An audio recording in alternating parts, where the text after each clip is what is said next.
बिस्मिल्लाहिर्रहमानिर्रहीम अल्लाहुम्मा सल्ली अला मुहम्मद व आले मोहम्मद।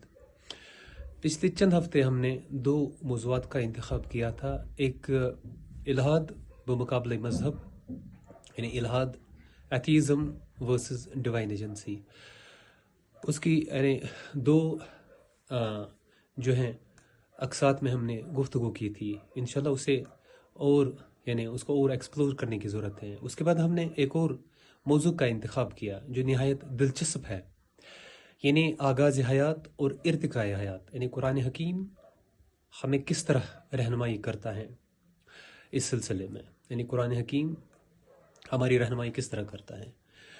चूँकि तख्लीक का जहाँ तक ताल्लुक़ है, ये निहायत दिलचस्प मौजू है। जैसा कि मैंने पिछली गुफ्तगू में भी कहा था कि ये एक बतदरीज तरीके से हुआ है, एक मरहलवार तरीके से हुआ है। यानी एक आगाज़ हयात है, ओरिजिन ऑफ लाइफ, और एक इर्तिकाए हयात, एवोल्यूशन ऑफ लाइफ। एक वो ज़िंदगी यानी जिसके मुतल्लिक़ कुरान हकीम हमें ये कहता है। चूँकि यानी जो कुछ मैंने अपने असातिज़ा से इस्तिफ़ादा किया है और यानी जय्यद शख्सियतों से उनके इस्तिफ़ादा को निगाह में रखते हुए और अपनी कम इल्मी को निगाह में रखते हुए वो यानी आप तक पहुँचाने की मैं सआदत हासिल कर रहा हूँ। तो इर्तिकाए हयात एक अलग चीज़ है और आगाज़ हयात एक अलग चीज़ है। यानी एक वो हयात जो ज़मीन पर जिसका बाकायदा आगाज़ हुआ, जिसके मुतल्लिक़ कुरान हकीम हमें क्या कहता है।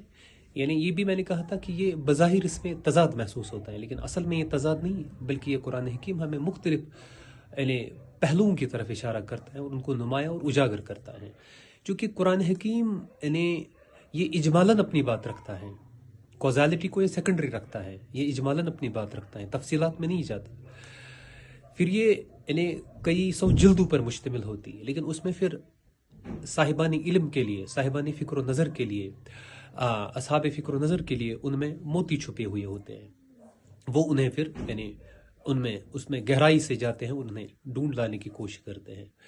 तो इर्तिकाए हयात का जहाँ तक ताल्लुक़ है, यानी पहला मरहला जो है जिसके सिलसिले में, चूँकि इसमें कोहेरेंस यानी तरतीब पैदा करने की ज़रूरत है। ये आयात जो है बज़ाहिर हमें मुंतशिर नज़र आती है, लेकिन ऐसा बिल्कुल नहीं है। ये हमारी कम फहमी और नाकिस इल्मी का नतीजा है। यानी कोई आयत हमें सूरह मुमनून में मिलती है, तो कोई सूरह अंबिया में, कोई सूरह अल अनाम में, इसी तरह से सूरह सजदा में।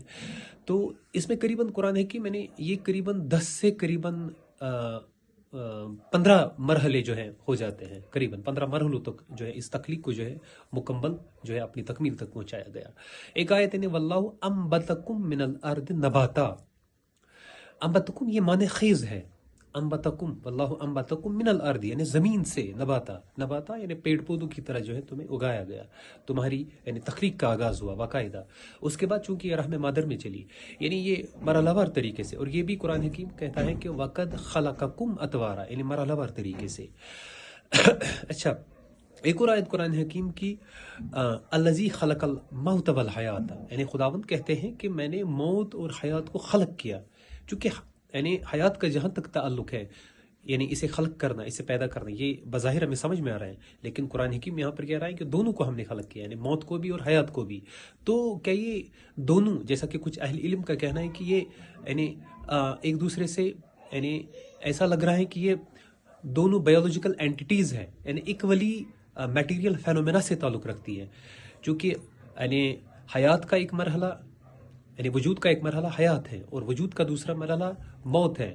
लेकिन यानी हयात जो है वो एक मटेरियल एंटिटी है, वो एक बायोलॉजिकल एंटिटी है। उसके बाद मौत, क्या वो एक एब्सोल्यूट नथिंगनेस है? नहीं, बल्कि वजूद का एक दूसरा मरहला, लेकिन उसका हम शऊर नहीं रखते, उसका हमें इदराक नहीं है। तो इस तरह से इसे कुरान मजीद बयान करे। जैसा कि फ़खरुद्दीन राज़ी मुफस्सिर कबीर, उन्होंने कहा कि अपनी तफसीर में इमाम फ़खरुद्दीन राज़ी अलैहि रहमा कि मौत एक प्राइवेशन है, एक सल्ब है, उस डोमियन का हमें इदराक नहीं है, उसका हमें अंदाज़ा नहीं है, लेकिन वो वजूद का दूसरा मरहला है जिसका हमें अंदाज़ा नहीं है। उसके बाद कुरान हकीम की एक और आयत, यानी खलकुम मिन नफ्स वाहिदा, तुम्हें नफ्स वाहिदा से जो है पैदा किया गया। यानी मुफस्सिरीन ने इसे हमारी जो रिवायती तफसीर है, हज़रत आदम और हज़रत हवा जो है मुराद लिए हैं। इस पर मुख्तलिफ आरा यानी मुफस्सिरीन के दरमियान जो है वो हमें मिलती है।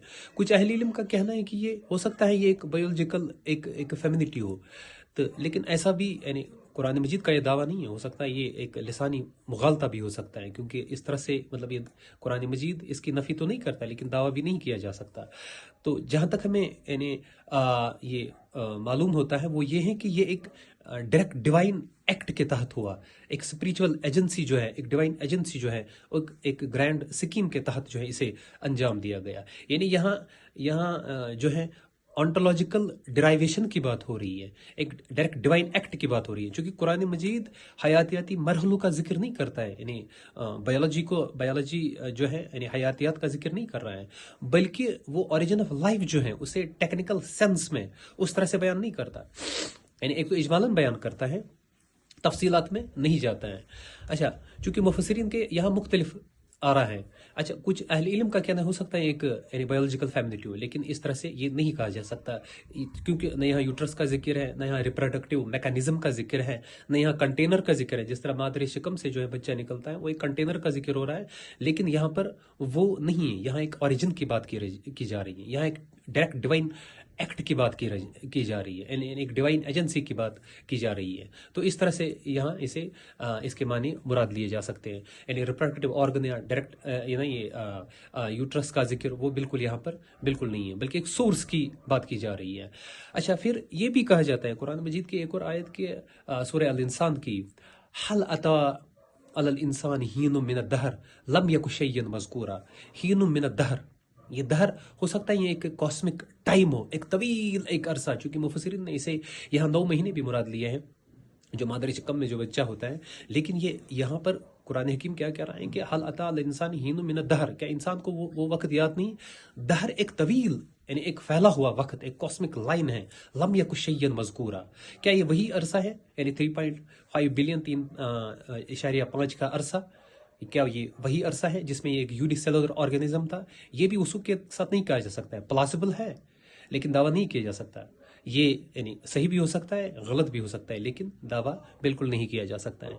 तो मरहलावार तरीके से कुरान मजीद जो है इसको यानी बयान करता है। यानी पहले तुराब जो खालिस मिट्टी, उसके बाद यानी करीबन 15 मरहले, उसके बाद 3 जो जिसमें पानी की आमिजिश है, उसके बाद 3 लाजिब चिपचिपाती मिट्टी, इसमें पानी की आमिजिश कम है, उसके बाद सलसाल खनकती हुई मिट्टी, उसके बाद हम मिन मसनून। ये हम मिन मसनून क्या है? ऑर्गेनिक मैटर है ये, यानी एक प्रोसेस शुदा मैटर, ये एक प्रोसेस शुदा मैटर है, ऑर्गेनिक मैटर है, इसकी बात हो रही है। उसके बाद एक तौलीदी अमल का जिक्र किया जा रहा है, यानी उसमें नुतफा है, उसमें अलका है, उसमें मुज़गा है। तो मरहलावार तरीके से यहाँ ये बात की जा रही है। इंशाल्लाह हम इसको आगे अपनी ये गुफ्तगू हम जारी रखेंगे। इसके बाद यानी रूह के बारे में कुरान हकीम क्या कहता है, किस तरह से वो भी एक डायरेक्ट डिवाइन एक्ट है, वो किस तरह से अंजाम हुआ, उसको भी इंशाल्लाह यानी आप तक पहुंचाने की सआदत हासिल करेंगे। उसके बाद हज़रत आदम अलैहिस्सलाम उसका यानी किस तरह से उनकी तख्लीक हुई, इंशाल्लाह इसको आगे हम अपनी गुफ्तगू में मज़ीद बढ़ाएंगे। तो यहाँ पर यानी आपसे इजाज़त लेने से पहले डॉक्टर आबिद सयाल के अल्फाज में आपसे गुजारिश है, यानी अगर आप चाहते हैं कि शौक़ का ये सिलसिला ताल्लुक़ में बदल जाए तो चैनल सब्सक्राइब करना न भूलें।